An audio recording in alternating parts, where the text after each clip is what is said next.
Premier league 2026 season కు ముందు royal Challengers Bengaluru ఫ్రాంచైజీకి భారీ ఊరట లభించింది. ఆర్సీబీ ఫ్యాన్స్ కు ఆనందాన్నిస్తూ బెంగళూరు చిన్నస్వామి స్టేడియంలో ఐపీఎల్ మ్యాచ్ల నిర్వహణకు కర్ణాటక ప్రభుత్వం అనుమతినిచ్చింది. దీనికి సంబంధించి కర్ణాటక స్టేట్ క్రికెట్ అసోసియేషన్ అధికారిక ప్రకటన విడుదల చేసింది. గత కొన్ని రోజులుగా ఈ అనుమతి కోసం కర్ణాటక క్రికెట్ సంఘం అధికారులు ప్రభుత్వంతో ఎడతెరిపి లేని విధంగా చర్చలు జరుపుతున్నారు.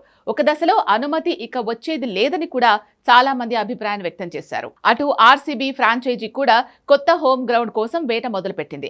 అయితే కర్ణాటక క్రికెట్ సంఘం కొత్త ప్రెసిడెంట్ గా వెంకటేష్ ప్రసాద్ ఎన్నికైన తర్వాత ఐపీఎల్ మ్యాచ్లు, అంతర్జాతీయ మ్యాచ్ల నిర్వహణను మళ్లీ తీసుకురావాలని పట్టుదలను ప్రదర్శించి సక్సెస్ అయ్యారు.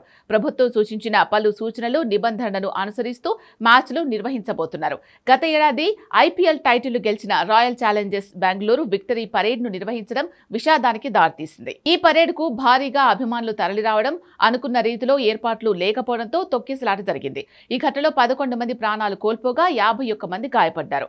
అప్పట్లోనే ఈ ఘటనపై తీవ్ర విమర్శలు వెల్లువెత్తాయి. ప్రభుత్వం సరైన ఏర్పాట్లు చేయలేదని ఒకవైపు, ఫ్రాంచైజీ సరిగ్గా ఈవెంట్ నిర్వహించలేకపోయాయని మరోవైపు పరస్పర ఆరోపణలు చేసుకున్నాయి.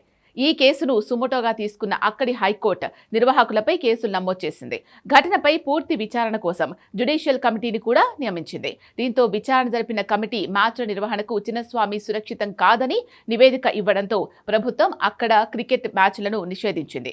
దీంతో మహిళల వన్డే ప్రపంచ కప్ మ్యాచ్ల ఆతిథ్య అవకాశాన్ని చేజార్చుకుంది. అయితే ఇప్పుడు కొన్ని కీలక ఆంక్షలు నడుమ ఐపీఎల్తో పాటు అంతర్జాతీయ మ్యాచ్ల ఆతిథ్యానికి ప్రభుత్వం అనుమతి ఇవ్వడంతో ఆర్సీబీ ఫ్యాన్స్ ఫుల్ హ్యాపీగా ఉన్నారు.